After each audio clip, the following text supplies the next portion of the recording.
So she was on Vassy Capello's this morning. This person, honest to Christ,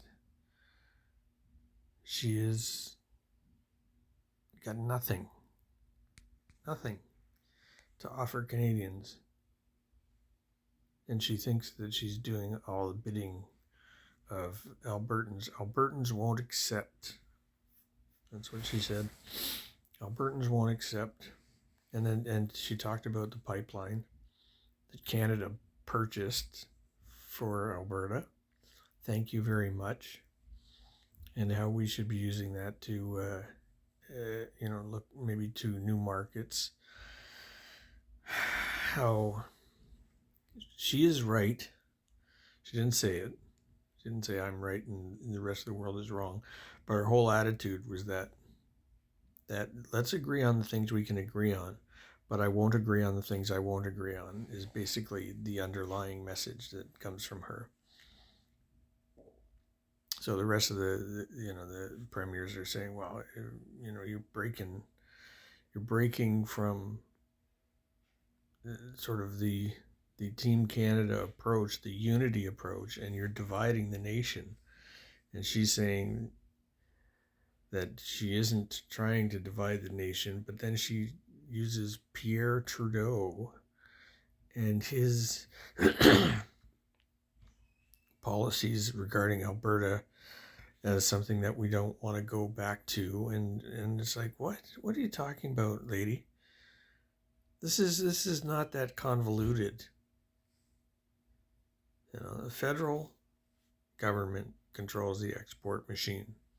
The federal government, in conjunction with the rest of the premiers, are saying we need to do this targeted approach because basically Donald Trump has declared trade war on Canada with these 25% tariffs. So if you want to get a message across to him, it's got to hurt. So we cut the energy, and in all of its forms, whether it's the raw going to the socket in somebody's house, or it's the export machine that comes primarily out of Alberta for the oil and gas. And those two things, and then the automotive and all of the other things that the other provinces have that are as much or equal to what Alberta would be contributing in terms of these export tariffs.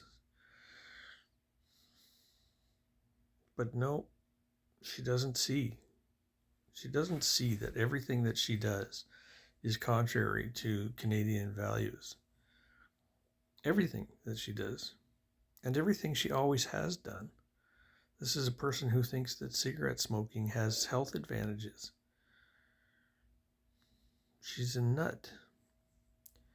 And I know it's easy to say, well, Albertans, like she's doing this thing with the land appropriations, holding back the temporary housing thing in Jasper. That's another thing that's going on right at the moment, concurrent with all of the other stuff involving healthcare and the sacred issues to Canadians. And she just doesn't give a fuck. It's more important for her to balance a budget, in her estimation, a balanced budget. Like, I don't know what a balanced budget is when it comes to government, because you're forever spending and you're trying to scramble to get revenue. It's not a zero-sum game. And she doesn't get it. Sitting on a great big pile of money from the last, surplus numbers. And she's not willing to make life better. Just know, if you live in Alberta, there's a reason that economically you don't get ahead. You might see a large paycheck, in comparison rather to other Canadians, but your purchasing power is not as great as other Canadians. Highest inflation in the country. Serious homeless problems. Things that could be remedied with surplus money. And it just gets squandered. Like, that's the joke about Alberta. It always has. for 75 years of conservative rule. It's always got squandered. If it didn't, then you would have evidence of that. And there is no evidence. If anything, it looks like it's still stuck in the 80s out there. Anyways, she was on TV. She doesn't make any sense. The rest of the country looks at her and goes, even when we give you presents like the pipeline. If and that's another thing too, right? What is she doing with that surplus money? Right? Just sitting there like Smog the Magnificent in his little cave, sitting on all of the gold, not doing anything with it. It's a rainy day. Use the money. In Alberta, it's always a rainy day. There's lots that could be fixed. Well, wherever there's a conservative government, there's a problem. Always has been, always will be. That's why you don't elect conservatives. Mark Carney was in Quebec today too, with Champagne, which is kind of interesting to see. It's like Champagne is his handler. He wants to be deputy prime minister quite clearly. Anyways, so that's going on, and the gap is closing. There's a poll out that suggests that it's 39 points, or 39% rather, to 32% for the Liberals. The Liberals are gaining momentum. And where's Jagmeet in all this? Who started all of this, by the way, by ripping up the supply and confidence agreement? Let's not forget that. The NDP is floundering. So I'm happy to see Mark Carney taking the position that he's taking. Chrystia Freeland hasn't got a hope in hell.